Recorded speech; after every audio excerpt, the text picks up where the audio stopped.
Good afternoon and welcome to the Supreme Court of Kenya for the delivery of judgment in presidential election petition number E005 of 2022 as consolidated with E001, E002, E003, E004, E007 and E008 of 2022, Raila Amolo Odinga and 6 others versus William Ruto and 13 others.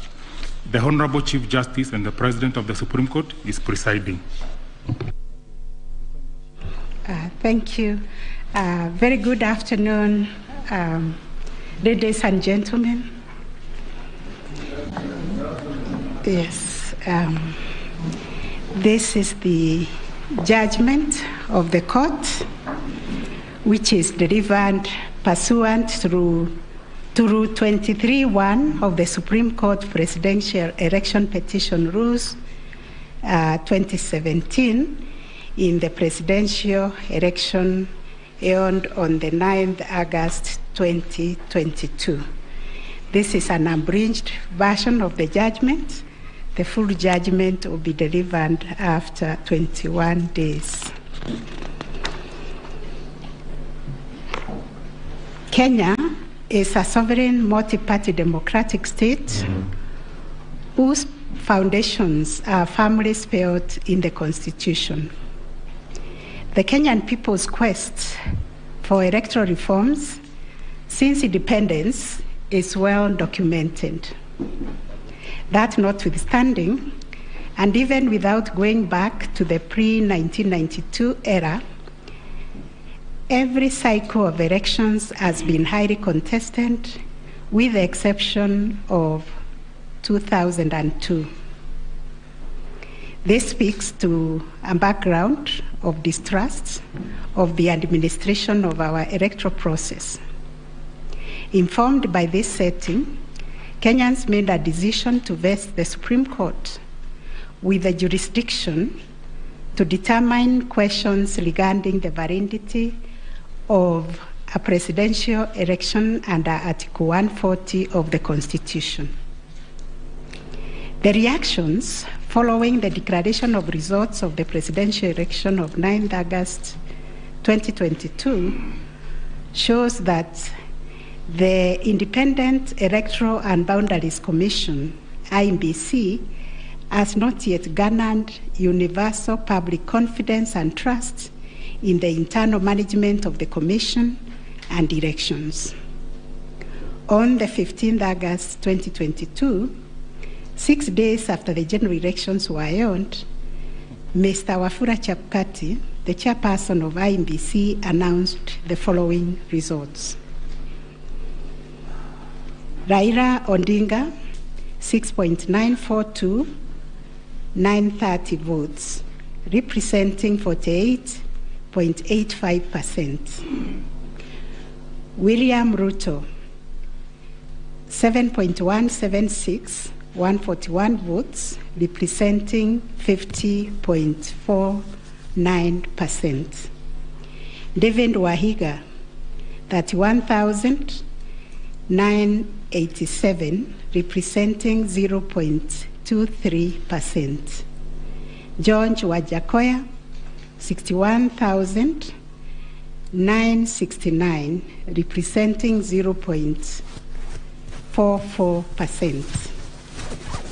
Based on the aforesaid results, the chairperson of IEBC declared William Samoei Ruto the first respondent, the presidential candidate for the United Democratic Alliance Party, as the president-elect.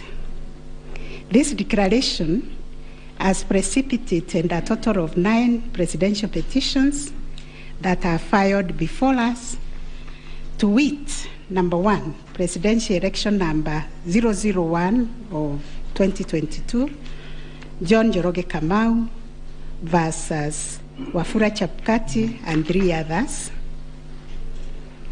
and Raila Amolo Odinga and 7 others named as interested parties. The second petition is presidential election number 002 of 2022, Youth Advocacy Africa and another versus IEBC and 12 others. Third petition, Presidential Election Petition number 003 of 2022, Kerif Karifa and 3 others versus IMBC and 3 others. Fourth petition, Presidential Election Petition number 4 of 2022, David Kariuki Ngari versus IMBC and 9 others. 5, Presidential Election Petition number 5 of 2022, Raila Amolo Odinga and another versus IMBC. 6, Presidential Election Petition number 6 of 2022 by Moses Kuria and others versus Honorable Raila Amolo Odinga and 4 others named as interested parties. Number 7, Presidential Election number 007 of 2022, Okia Omtata Okoiti and others versus IMBC and others. Number 8, petition number 008 of 2022, Julia Nyokabi Chege and others versus IMBC and 3 others. And the last one but not least, petition number 009 of 2022, Ruben Kigame Richete versus IMBC and others. In addition to these petitions, we received a total of 24 interlocutory applications and 1 preliminary objection, which were filed in this court. 2 of the presidential election petitions were struck out. That is petition number 006 and 009 of 2022 for failure to meet the constitutional threshold as set out under Article 140 of the Constitution. On 29 August 2022, this court also admitted 3 amici curiae briefs by the Law Society of Kenya, the Kenya section of International Commission of Jurists, and John Warubengo and 2 others. Upon perusing and considering the issues raised in the remaining presidential election petition numbers 001, 002, 003, 004, 005, 007, and 8, the responses and the submissions filed thereto, this court found that all the 7 petitions substantially raised similar issues and sought similar reliefs. Consequently, on 30th August 2022, this court ordered that the 7 petitions be consolidated and designated Presidential Election Petition number 005 of 2022 as the read file. From the consolidated petition, the responses filed and submissions filed by all the parties, the court crystallized the following issues for determination. And those issues are there. We have repeated them several times. I will not read them. Having considered and deliberated upon the consolidated petition, the attendant responses, submissions, and also considering the amici curiae briefs, we now make the following determination on issue number 1, which is whether the technology deployed by IMBC for the conduct of the 2022 general elections met the standards of integrity, verifiability, security, and transparency to guarantee accurate and verifiable results. As noted in the introduction, lack of trust in the electoral system has endured in Kenya for a long time. This led to the introduction of electoral technology following recommendations made by the Independent Review Commission on the general elections held on the 27th December 2007 popularly known as the Kriegler Commission report. That report recommended integration of technology into Kenya's electoral process for registration, identification of voters, and transmission of results. These were enacted in Section 44 of the Elections Act 2011. By this statute, IEBC is enjoined to adopt technology in the electoral process. As a consequence, the IEBC developed a technology known as Kenya Integrated Electoral Management System, KIMS, making Kenya's election process an hybrid as it employed both technology and manual processes. The first, third, and fourth petitioners in the consolidated petition challenge the technology used by IEBC during the 2022 general election. They plead that the manner in which technology was deployed and utilized fell short of the prescribed constitutional and statutory standards. As regards the audit of the register of voters, they urge that IEBC, pursuant to its elections operations plan, committed itself to conducting an audit of the register of voters by 31st March 2022. To the contrary, they arrange it only publicly availed the audit report on its website on 2nd August 2022, which was only 7 days to the elections. In this report, it was noted that the auditors established serious gaps and risk to the electoral process, including numerous cases of change of voter stations without knowledge or approval of the affected voters. Grant of voter update privileges in IEBC, IDMs, to 14 user accounts and related to voter registration. Reducing the accountability of user activities in the register of voters. Presence of 11 active generic accounts on the MBIS application and the 2 MBIS users with the same logging identification. Risking unauthorized system users, possible interference, change of particulars on the activation of voters in the system. IEBC's failure to set up access, decertification, and user activity review process.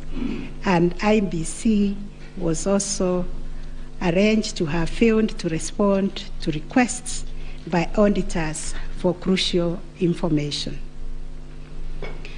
On the integrity of the technology deployed, it was the case for the 7th petitioner that in order to comply with Article 86 of the Constitution and Section 44 of the Elections Act, the technology deployed must be simple, accurate, verifiable, secure, accountable, and transparent. On the simplicity of technology, the 7th petitioner contends that the KIMS kits failed the test as they were not easily usable by ordinary citizens without expert knowledge. They further assert that IEBC was expected to procure and put in place a technology necessary for the conduct of the general election at least 120 days before the election and ensure consultation with the relevant agencies, institutions, and stakeholders.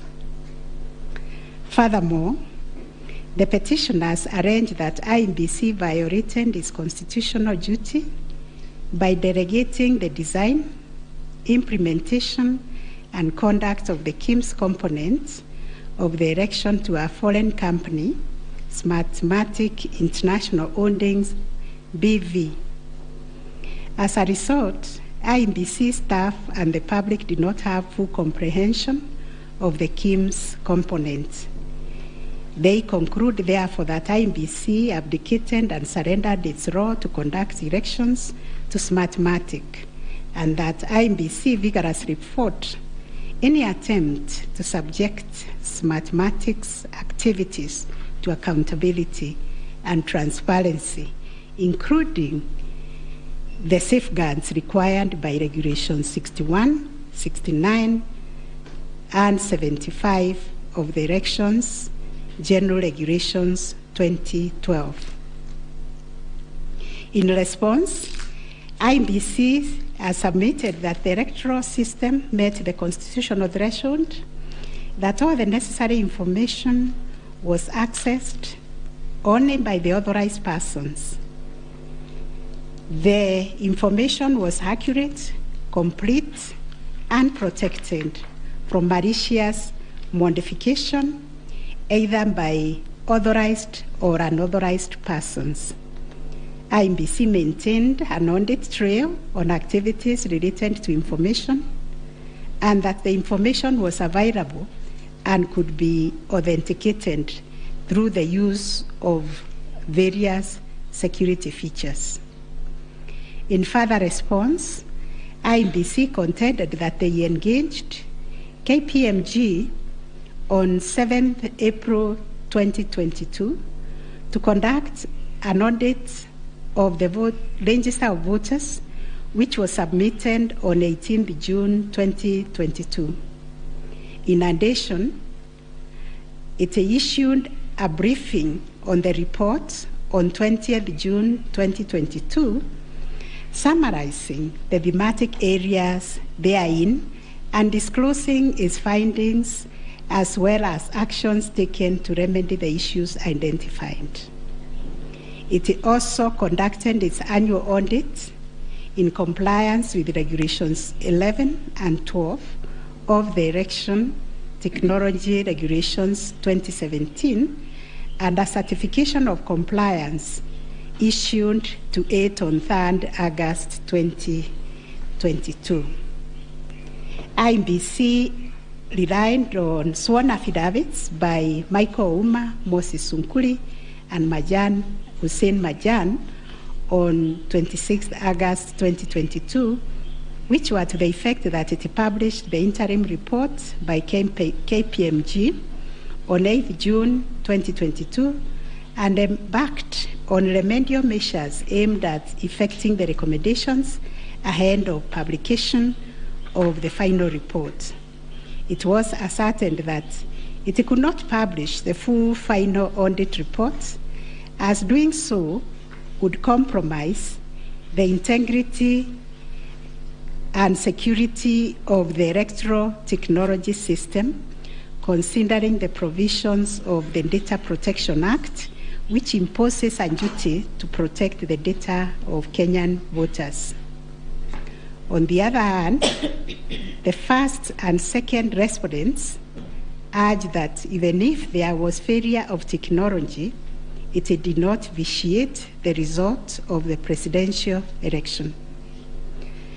Upon considering all the pleading submissions and the ICT scrutiny and inspection tallying and recount report, which fully examined the IEBC's result transmission system, RTS, we are not persuaded by the allegation that the technology deployed by IEBC failed the standard of Article 86A of the Constitution on integrity, verifiability, security, and transparency for the following reasons. 1, whereas it is true that the KIMS kit failed in 235 polling stations, 86,889 voters were granted the right to vote manually, and the requisite forms 32A were duly filed. This happened successfully in Kibwezi West constituency and parts of Kakamega County. 2, while the audit report was released to the public 7 days before the 9th August election, the register of voters was used at the election without any apparent anomalies. 3, Smartmatic was procured to provide the necessary technological infrastructure, as IEBC did not have the capacity to do so. No credible evidence meeting the requisite standard of proof of access to the system by unauthorized persons was adduced by the petitioners. The scrutiny report prepared by the registrar of this court did not reveal any security breaches of the IEBC's RTS. IEBC successfully deployed a biometric voter register system which captures unique features of a voter's facial image, fingerprints, and civil data to register and update voter details across the country and also in the diaspora. The BVR captures a voter's facial image, fingerprints, and civil data, which features are unique to each of the voter. In compliance with Section 6A of the Elections Act 2011, IEBC opened the register of voters for verification of biometric data by members of the public for a period of 30 days. Thereafter, the register was revised to address issues arising from the verification exercise. KPMG then audited the register, and we are satisfied that the inconsistencies and inaccuracies identified during the audit were somewhat successfully addressed. The second issue was whether there was interference with the uploading and transmission of Forms 34A from the polling station to the IEBC public portal. The first petitioner arranged staging that a person who had access to the RTS intercepted, detained, or stored Forms 34A temporarily to convert or manipulate it before uploading it on IEBC's public portal. It is arranged also on 11th August 2022, IEBC dumped over 11,000 Forms 34A on the public portal between 11 to 11:09 hours.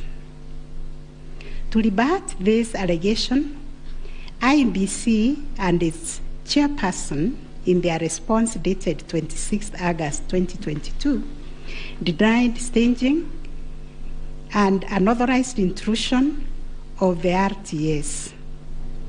In that regard, they urge that every image of Form 34A was uploaded immediately after the transmittal of results.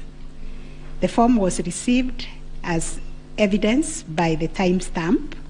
Similarly, the first respondent denied these allegations. Our finding: 1, no credible evidence was presented to prove that anyone accessed the RTS to intercept, detain, or store Forms 34A temporarily before they were uploaded to the public portal. The allegation that 11,000 Forms 34A were affected by staging was similarly not proved. 2, the allegation that IEBC, its officials, and strangers used a tool to tamper with the Forms 34A before converting them to the portable document format, that is PDF, that eventually appeared on the public portal, was sufficiently explained when IEBC demonstrated how KIMS captured and transmitted the image of Form 34A. Accordingly, we dismiss that allegation. 3, During the ICT scrutiny, it turned out that the transmission logs produced in the affidavit of Justice Nyangaya were of no probative value. The registrar's report shows that the original forms 34A from the contestant polling stations, which were allegedly intercepted, were exactly the same as those on the public portal, and the certified copies that were presented to this court pursuant to the provisions of Section 12 of this Supreme Court Act 2011. 4, regarding the allegation that the integrity of the public portal was compromised, this was disproved by evidence of consistent attributes such as unique timestamps, uniform PDF conversions at the polling stations, correct polling station mapping, and consistent KIMS reporting from verification to transmission of results. 6, the RTS was configured on a virtual platform network, VPN, and the SIM cards locked to a specific polling station. The server was also configured to accept results only from authorized and properly mapped KIMS kits. In our view, the petitioners failed to produce credible evidence to the contrary. 7, a review of some of the logs presented as evidence of staging showed that they were either from logs arising from the 2017 presidential election or were outright forgeries. In our considered view, there was no evidence of a man-in-the-middle server configured to the IEBC's VPN network, and no evidence was produced to show that the chairperson of IEBC and staff were part of the arranged conspiracy to stage the transmission process. 9, whether there was a difference between Forms 34A uploaded on the IEBC public portal and the Forms 34A received at the National Tallying Center and Forms 34A issued to the agents at the polling stations. On this issue, the first petitioner's case was that there was deliberate manipulation and tampering with Forms 34A, as demonstrated in the affidavits, to the effect that votes were being deducted from the first petitioner and being added to the first respondent. To support this petition, evidence was contained in the affidavits of Honorable Martha Karua, sworn on 21st August 2022, Celestine Anyango Opio, Arnold Ochieng Oginga, and John Mark Githongo, which was sworn also on 21st August 2022, and a further affidavit sworn on 28th August 2022. Dr. Nyangasi also swore an affidavit on 21st August 2022, and so was Martin Papa, to support that allegation of handing and subtraction of votes. On the other hand, IEBC and its chairperson urged that all Forms 34A transmitted to IEBC portal were not interfered with or manipulated. Further, that the Forms 34A signed at the polling station and issued to the agents were identical to the Forms 34A uploaded on the public portal and delivered to the National Tallying Center at the Bomas. It was contended that in any event, IEBC used the original physical Forms 34A to tally, verify, and declare the presidential election results. This court ordered scrutiny of the forms from the 41 polling stations outlined in the affidavit of Celestine Opio to ascertain the allegation of interference. And this is our finding. 1, there were no significant differences captured between the Forms 34A uploaded on the public portal and the physical Forms 34A delivered to bombers that would have affected the overall outcome of the presidential election. B, no credible evidence was presented to support the allegation that Forms 34A presented to agents differed from those uploaded to the public portal. The report by the registrar of this court confirmed the authenticity of the original forms in the sampled polling stations. The affidavits of Celestine Opio and Arnold Ochieng Oginga, while containing sensational information, were not credible, as the registrar's report confirmed that all the Forms 34A attached to those affidavits and purportedly given to them by the agents at select polling stations were significantly different from the originals, certified copies, and those on the public portal. The purported evidence of Celestine Opio and Arnold Oginga, sworn in their respective affidavits, are not only inadmissible, but are also unacceptable. It has been established that none of the agents on whose behalf the forms were being presented swore any affidavit, that there is nothing to show that they had instructed both Celestine and Arnold to act for them, yet the two have gone ahead to depone on matters that are not within their knowledge. This court cannot countenance this type of conduct on the part of counsel who are officers of the court.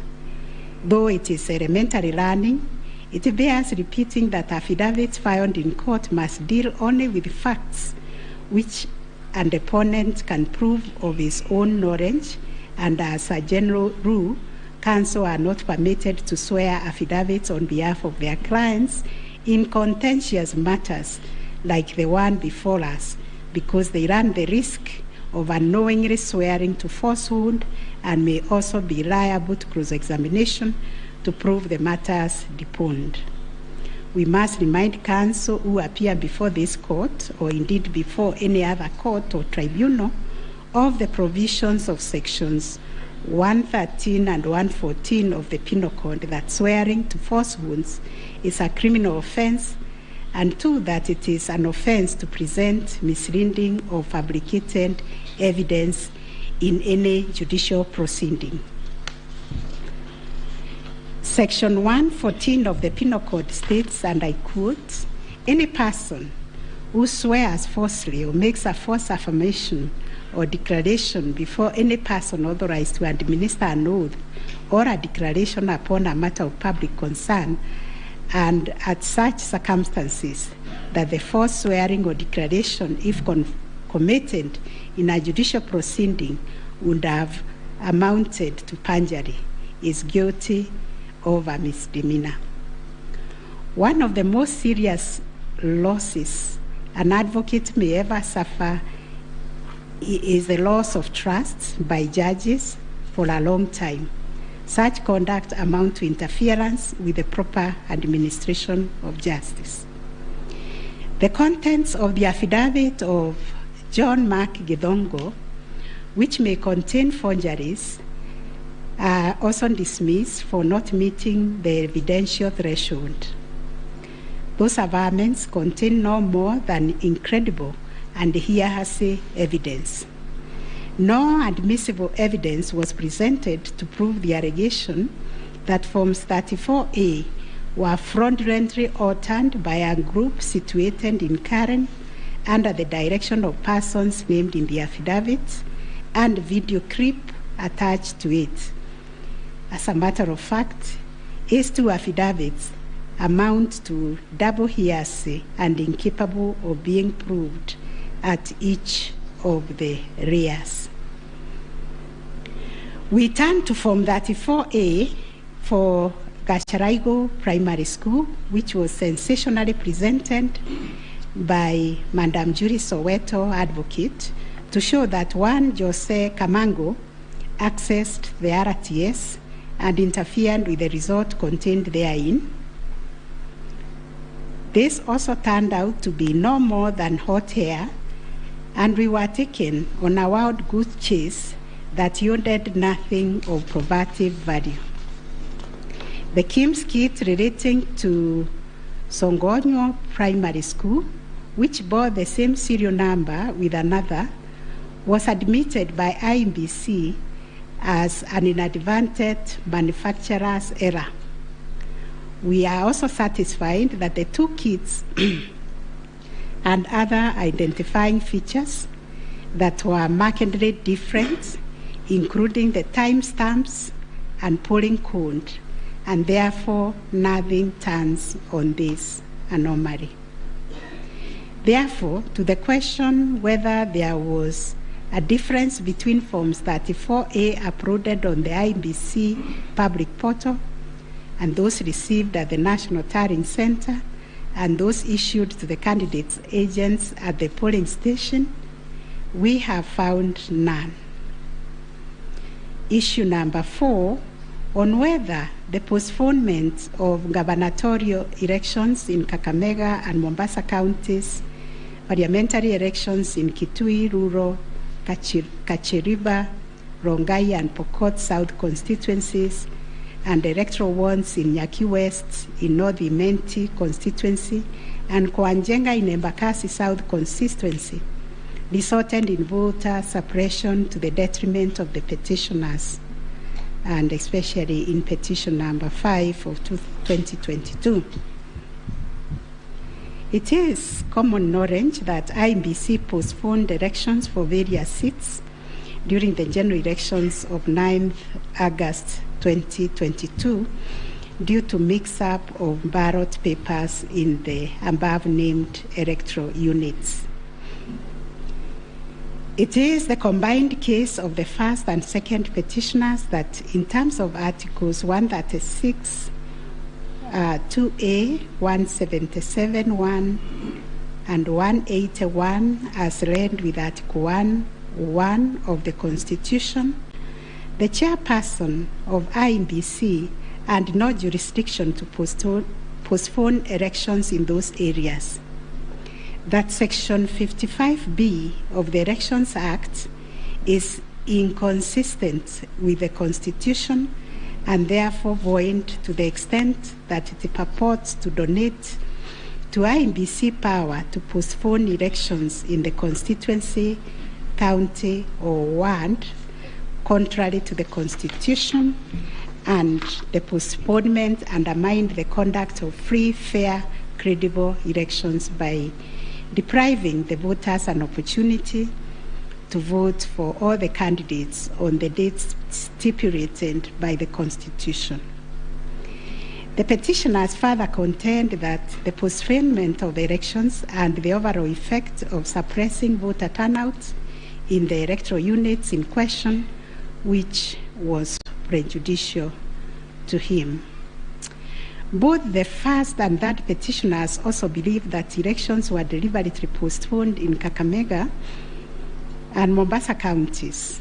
It was arranged that these areas are considered to be first petitioner strongholds, and as such, the postponement of elections worked to his disadvantage and handed that benefit to the second respondent.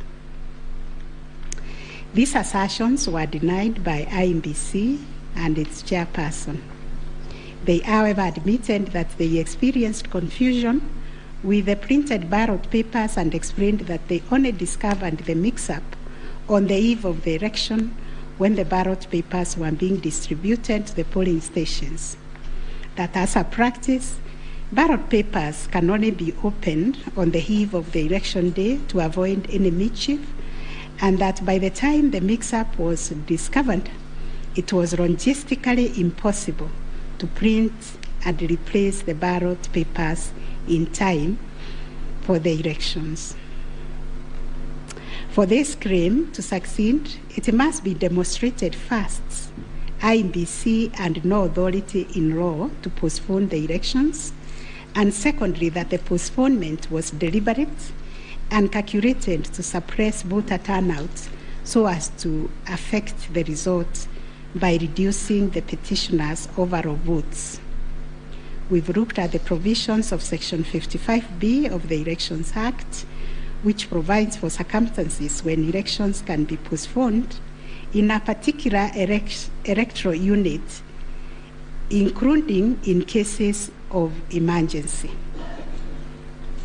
We are therefore satisfied that on the basis of the foregoing provision, the third respondent and the requisite power to postpone election in the constituencies, counties, and wards in question. Concerning the allegation of voter suppression, we note that voter suppression is generally recognized as a political strategy which takes many forms, but whose practical effect is ultimately to reduce voting by deliberately discouraging or preventing targeted groups of people from exercising their right to vote, and thereby to influence the outcome of an election. It therefore goes against the letter and the spirit of Article 38, which guarantees every citizen the right to make political choices based on universal suffrage. As regards this allegation, it has not been shown that by postponing elections in the named electoral units, IEBC acted in bad faith or was influenced by irrelevant factors and considerations. From the explanation tendered, we are satisfied that the postponement was occasioned by a genuine mistake, which in our view could have been avoided had the members and staff of IEBC been more diligent when they went to inspect the templates in Athens, Greece, where the printing of ballot papers was undertaken. In the absence of any empirical data, we cannot find a basis upon which to conclude, as a matter of fact or evidence, that the postponement affected voter turnout, as a consequence of which the first petitioner alone, as a presidential candidate, suffered disadvantage. At any rate, the nature of the ballot being an individual decision and secret, there may be other factors to which the turnout in the named units can be attributed.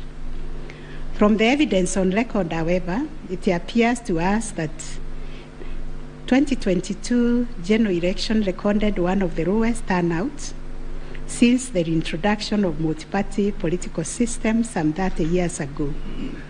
If there was a low voter turnout, it affected all the 6 categories of candidates, and its explanation, in our view, lies elsewhere, but certainly not a calculated suppression. On the other hand, in rebuttal to these claims, IEBC illustrated with examples to our satisfaction that there was no nexus between the postponement of elections and voter turnout in the affected units, far from the fact that this claim was undoubtedly just another red herring. It has nothing to do with the question under review, and accordingly we reject it and hold that there is no proof that the postponement resulted in voter suppression to the detriment of the first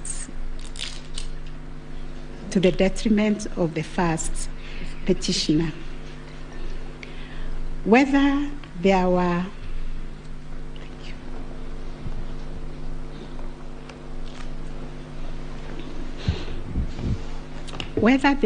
unexplainable discrepancies between the votes cast for presidential candidates and other elective positions.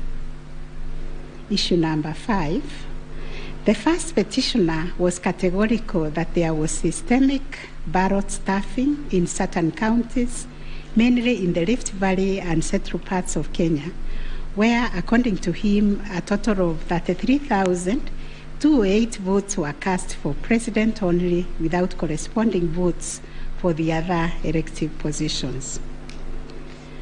On the part of IEBC and the chairperson, while acknowledging that indeed in some instances there was vote differential between those cast for president and for other positions, but maintained that they were insignificant, and those instances related to votes by prisoners and citizens in the diaspora who only vote for the president but did not take part in other elective positions. The differential also includes rejected ballot papers and stray votes which do not count as valid votes. The well-established principle that the person who asserts a fact must prove it casts the burden upon the first petitioner to demonstrate that there were instances of ballot stuffing of such a magnitude as to justify the nullification of the presidential election. Ballot stuffing, which is an illegal addition of extra ballots, is a type of electoral fraud aimed at swinging the results of an election towards a particular direction. Not a single document has been presented by the first petitioner to prove systemic ballot stuffing. A figure of 33,208 votes relied on in this claim is based on unproven hypothesis that since the number of votes cast for the president is higher than those for other positions, then, without more, it must follow that there was fraud. We find that fraud is a serious criminal offense, and it must be proved beyond reasonable doubt under Section 5N of the Election Offences Act. It is indeed an offense for a person to vote more than once in any election. IEBC has provided a plausible explanation for the vote differential, citing categories of voters who only vote for the president, such as prisoners and Kenyans in the diaspora. There were an insignificant number of stray votes whose combined effect cannot justify nullification of the election. Finally, on this point, a general election in Kenya comprises of 6 different separate elections held concurrently on the same day. Such elections are held by secret ballot, and one cannot predetermine the voter turnout or how voters will vote in each election. None of the parties has flagged anything so significant that it would have affected the outcome of the presidential election vis-a-vis the other 5 elections held on the same day. We find, therefore, there were no unexplainable discrepancies between the votes cast for the presidential candidates and other elective positions. On issue number 6, whether IEBC carried out the verification, tallying, and declaration of results in accordance with Article 138, 3C, and 138.10 of the Constitution. This issue arises from the printings in all the petitions as consolidated. Based on the said printings, the affidavits sworn in support thereof, and the written and oral submissions by parties, two viewpoints regarding the meaning, scope, and application of Article 138, 3C, and 10 of the Constitution have been advanced. On the one hand, the petitioners submit that pursuant to the foregoing provisions, the role of verifying and tallying of votes as received from polling stations countrywide is vested in the Commission as a corporate entity and not the chairperson of the Commission. It is their argument that the chairperson cannot undertake this task to the exclusion of other commissioners. They submit that the language of Article 138(3)(c) does not envisage a situation where the chairperson can arrogate to himself unfettered authority to verify and tally the results at the National Tallying Center without involving the other commissioners. Such action, they contend, would not only be unconstitutional, but would be sufficient ground without more to nullify an election of a president-elect. In support of their argument, the petitioners cite the Court of Appeal decision in INBC versus Mainakiai and 5 others as affirmed by this court in the case of Raila 2017. The petitioners further submit that Regulation 87(3) of the Election General Regulations is unconstitutional to the extent that it purports to vest the power of verification and tallying in the chairperson of INBC. On the other hand, the first, second, and third respondents submit that power to verify, tally, and declare results of a presidential election at the National Tallying Center is the exclusive preserve of the chairperson of INBC. According to them, there is nothing unconstitutional about Regulation 87(3) of the Elections General Regulations. The said regulation, the respondents submit, makes no mention of commissioners other than the chairperson. At any rate, the respondents argue Article 138(3)(c) of the Constitution does not envisage a situation where it is the commissioners who personally undertake the task of verifying and tallying the results as entered into the thousands of Forms 34A. Such an undertaking would be humanly impossible, they submit. For good measure, the respondents submit that Section 11A of the INBC Act provides that the chairperson and members of the Commission are responsible for the formulation of policy and strategy of the Commission and oversight. In their view, the Act does not contemplate a situation where commissioners would be directly involved in the verification and tabulation of presidential election results. The task of verification and tallying, as stated by the respondent, is executed by the staff of the Commission under the direction and supervision of the Commission Secretary, who in turn reports to the chairperson. As to whether the chairperson acted unilaterally in verifying and tallying the presidential election results at the National Tallying Center, the petitioners claim that he did. This is what happened. It is the petitioner's case that the chairperson published an illegal Gazette Notice number 4956 of 2022, in which he designated himself as the presidential returning officer, a position unknown in law and the Constitution.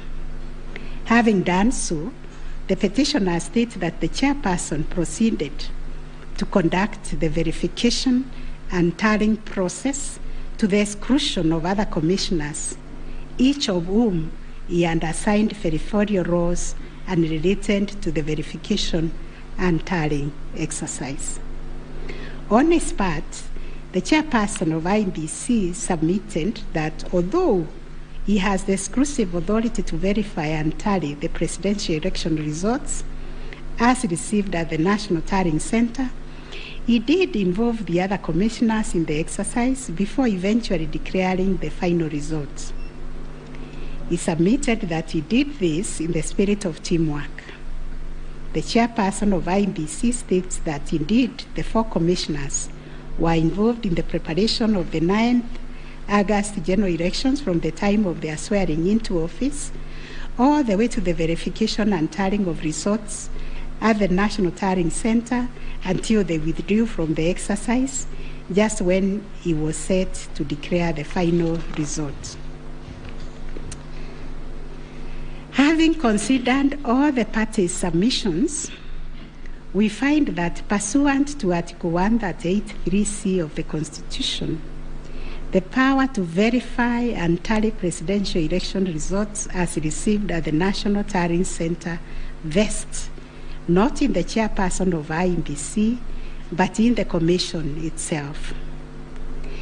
The latter carries out this exercise through its secretariat staff, technical personnel, and any other persons hired for that purpose under the oversight and supervision of the chairperson and the other members of the Commission.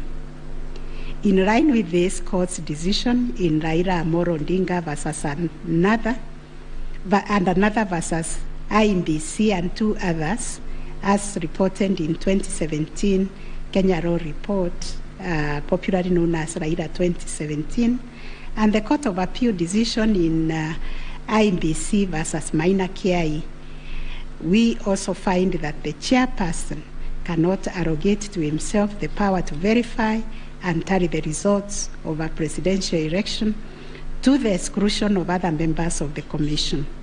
Indeed, Article 138(10) of the Constitution, although the power to declare the result of a presidential election after verification and tallying is vested in the chairperson, he does so only as a delegate of the Commission. Consequently, to the extent that Regulation 87(3) of the Elections General Regulation purports to vest the power of verifying and tallying presidential election results as received at the National Tallying Center solely on the chairperson to the exclusion of other members of the Commission, the same is contrary to and inconsistent with the provisions of the Constitution. That said, we, however, take cognizance of the fact that the 4th, 5th, 6th, and 7th respondents, referred to as the 4 commissioners, actively participated in the verification and tallying exercise from the beginning up to and until just before the declaration of the result by the chairperson. They took turns announcing the results as verified and tallied, and were present and active during the actual verification and tallying at Bomas.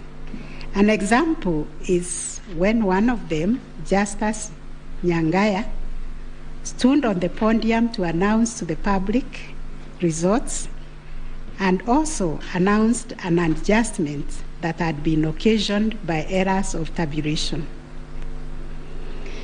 The events of 15th August 2022, therefore, came as a surprise. As the public waited for the chairperson of IEBC to declare the final result, sporadic violence broke out at Bomas. The violence swiftly was contained by the security forces, but there was unexpected drama as 2 different factions of the Commission began to emerge. Kenyans found themselves watching an appalling split-screen scenario on their television sets. On one part of the screen was the chairperson readying himself to declare the results in accordance with Article 138(10) of the Constitution. On the other part of the screen were the 4 commissioners on the runs of the Serena Hotel, Nairobi, from where they announced that they would not own the results that were soon to be declared by their chairperson. The 4 commissioners informed the public of their rejection of the yet-to-be-announced results, terming them opaque due to the manner in which the chairperson had been conducting the verification and tallying exercise. In his affidavit dated 25th August 2022, Justice Nyangaya averred that the chairperson's actions during the tallying and verification exercise at Bomas made it difficult to ascertain the total number of votes cast and the actual number of votes attained by each candidate, so as to enable him authoritatively state the commission and declare accurate results. All the petitioners have anchored their arguments for the nullification of the 9th August presidential election in Taharia on the walkout from the bombers by the 4 commissioners. They contend that by rejecting IEBC's results on grounds of opaqueness of the verification and tallying process, they called into question the credibility of the entire election. They further submitted that being in the majority out of the 7-member commission, their view should prevail and the election should be nullified. It is the petitioner's argument, therefore, that a dysfunctional commission cannot deliver a credible election. We note that apart from their 11th hour denunciation of the verification and tallying process and their averments regarding the conduct of the chairperson, the 4 commissioners have not placed before this court any information or documents showing that the elections were either compromised or that the result would have substantially differed from that declared by the chairperson. Critically, they have not explained why they participated in a verification process when they knew that it was opaque up until the last minute. Indeed, at the Serena Hotel press briefing, the 4 commissioners acknowledged that thus far the entire election had been managed efficiently and credibly. The chairperson on his part did not make matters any better by maintaining a stoic silence, even as things appeared to be falling apart. All this, in our view, points to a serious malaise in the governance of an institution entrusted with one of the monumental tasks of midwifing our democracy, an institution that obviously needs far-reaching reforms, of which we shall say more in our detailed reasons. But are we to nullify an election on the basis of a last-minute boardroom rapture, the details of which remain scanty and contradictory between the chairperson of the commission and some of its members? In the absence of any evidence of violation of the Constitution and our electoral laws, how can we upset an election in which the people are participating without hindrance, as they made their political choices pursuant to Article 38 of the Constitution? To do this would be tantamount to subjecting the sovereign will of the Kenyan people to the quorum antics of IEBC. This we cannot do.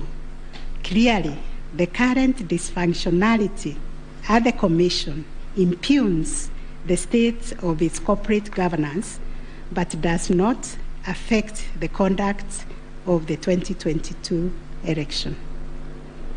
In view of the foregoing, we are satisfied that notwithstanding the divisions apparent between the chairperson and the 4 commissioners, IEBC carried out the verification, tallying, and declaration of results in accordance with Article 138(3)(c) and 10 of the Constitution.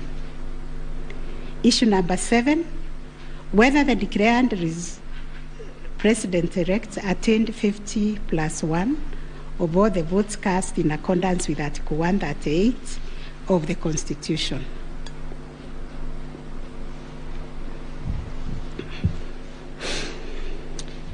The first, second, and third petitioners averred that the first respondent did not garner 50%+1 of the total votes cast, and therefore did not meet the threshold provided by Article 138(4)(a) of the Constitution. They anchored their claims on the basis that in order to determine whether a candidate has attained 50%+1 of the votes cast, this ought to be calculated based on the total number of votes cast, excluding rejected votes. They argued that 50% of 14,353,165 votes, in their view, were the variant votes cast, which amounted to 7,176,582.77 votes.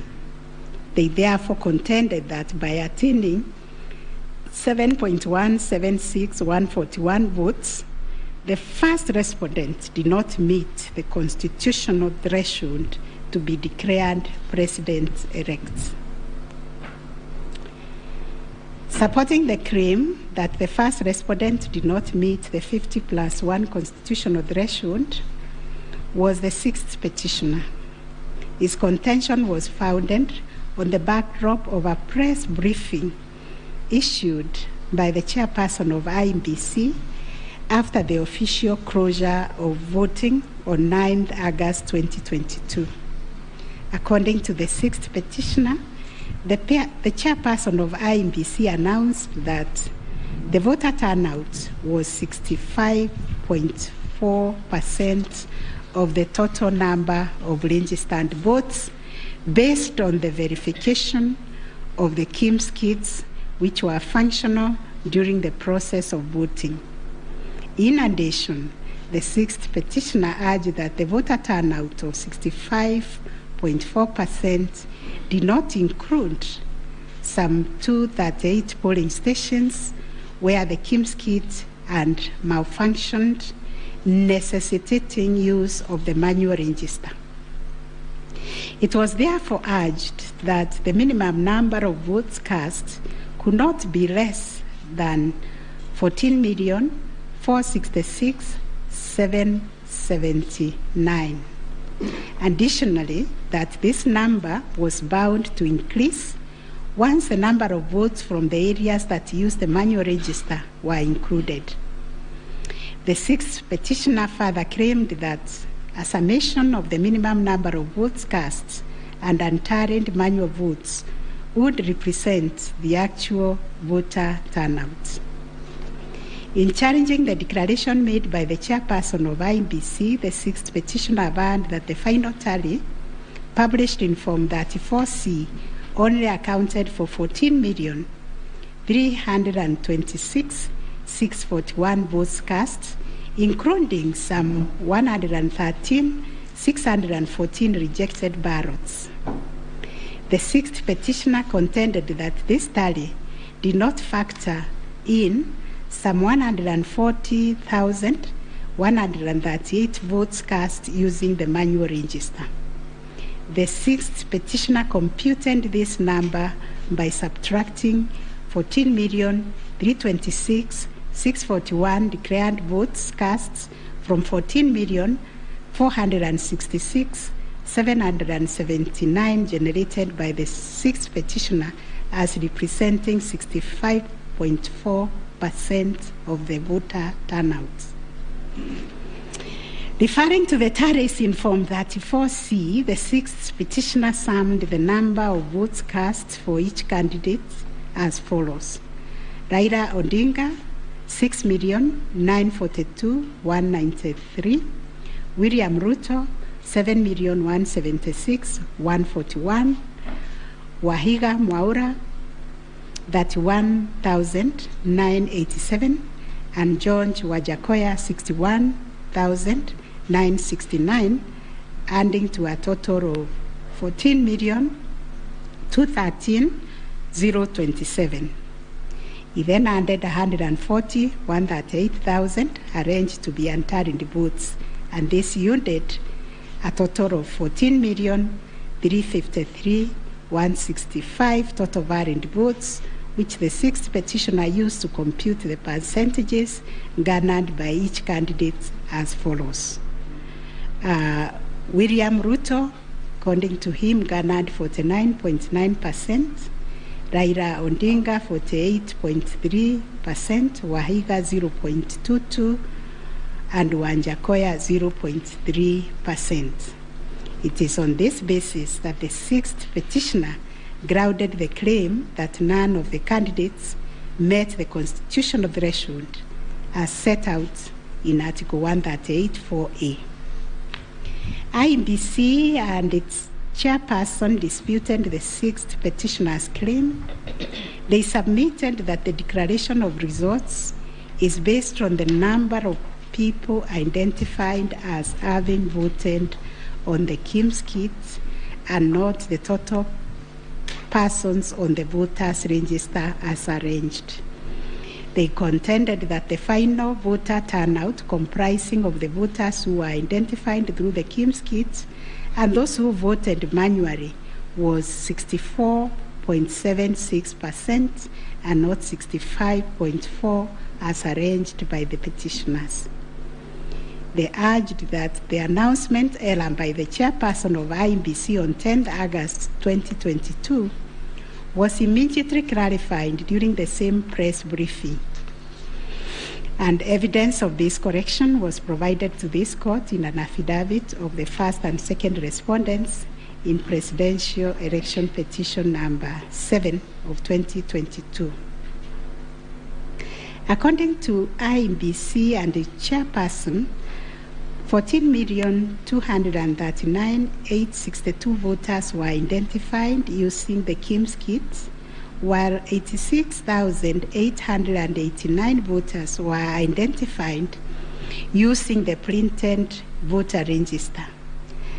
Therefore, the total valid votes cast were 14,213,137, while the total number of rejected ballots were 113,614, constituting 14,326,751 total votes cast. They illustrated that the first respondent garnered 7.176141 votes against 14,213,137 total valid votes cast, yielding a percentage of 50.49 to meet the requisite constitutional threshold for a candidate to be declared president-elect. In the upshot, the percentage attained by each candidate was as follows: Raila Odinga 48.84%, William Ruto 50.48%, Waiga Mwaure 0.22%, and George Wanjakoya 0.43%. IEBC and its chairperson also submitted that the KIMS kits malfunctioned in 235 polling stations, necessitating the use of the printed voter register. In these polling stations, backup KIMS kits were later deployed for purposes of results transmission. The first respondent, in response to the question of 50+1 constitutional threshold, maintained that he attained the threshold under Article 138(4) of the Constitution as elaborated by the IEBC and the chairperson. This court has considered the differing formulas and threshold arguments presented by various parties to this petition. While the first, second, and third petitioners raised pertinent questions connected to this issue, we shall address them together with those of the sixth petitioner, who has addressed and focused on the issue as specifically framed in detail. It must be restated that the case made by the sixth petitioners concerns a data-specific threshold as enunciated under Article 138(4) of the Constitution, that without attainment of which there can be no declaration. This data-specific threshold is what this court declared in John Arun Mwau and two others versus IEBC and others. Petitions numbers 2 and 4 of 2017, consolidated, referred to as the ultimate yardstick for determining the winner in a presidential context. In Raila Odinga and 5 others versus IEBC petition number 5, 3 and 4 of 2013, this court asserted that rejected ballot papers do not constitute a vote cast to be included in calculating the final tally in favor of a presidential candidate. We are not persuaded by amicus curiae's brief, that is Law Society, who attempted to persuade us to consider our position on this finding. We reiterate that rejected votes cannot be taken into account when calculating whether a presidential candidate attained 50% plus 1 of the votes cast in accordance with Article 138(4) of the Constitution.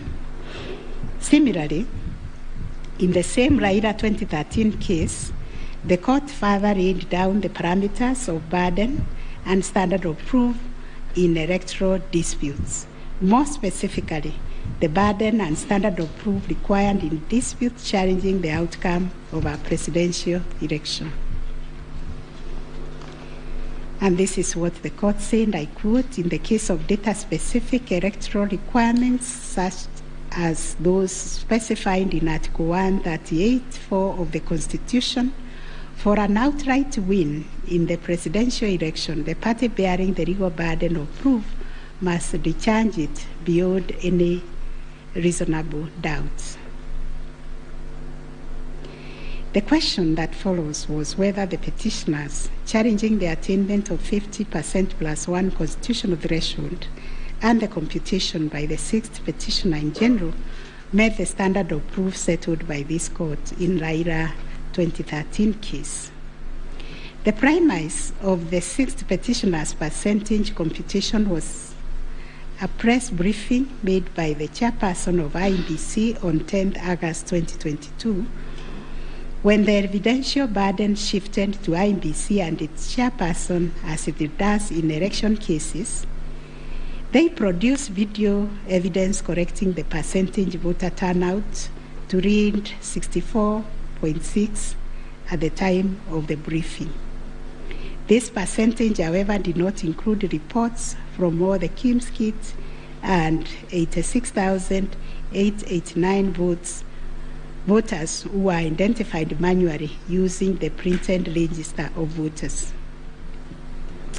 In our view, the assertion by the 6th petitioner that the percentage voter turnout was firstly predicated on the uncorrected percentage given by the chairperson of IEBC was negated by evidence adduced to prove the correction.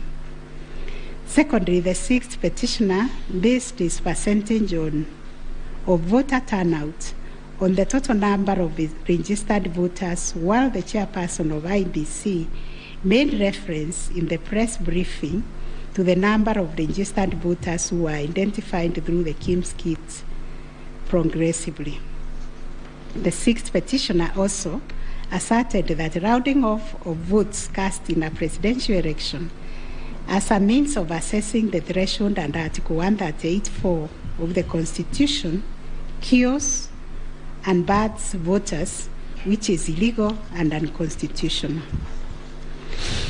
We have deliberated on this proposition and found that it is not mathematically sound and that the rounding off done by IEBC and its chairperson was correct.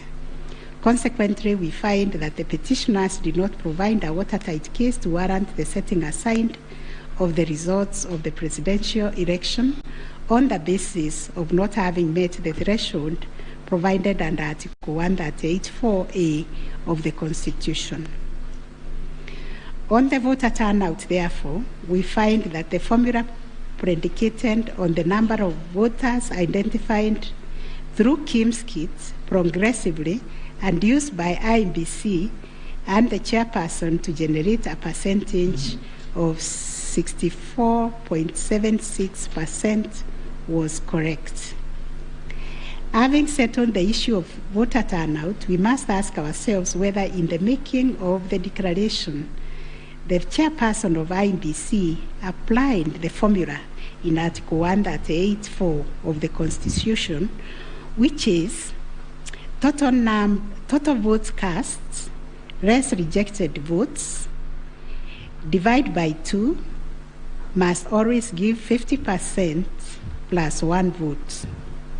Given the numbers that were presented to us by IEBC and the chairperson, this will translate to 14,213,137 divided by 2 plus 1, which makes 7.106569.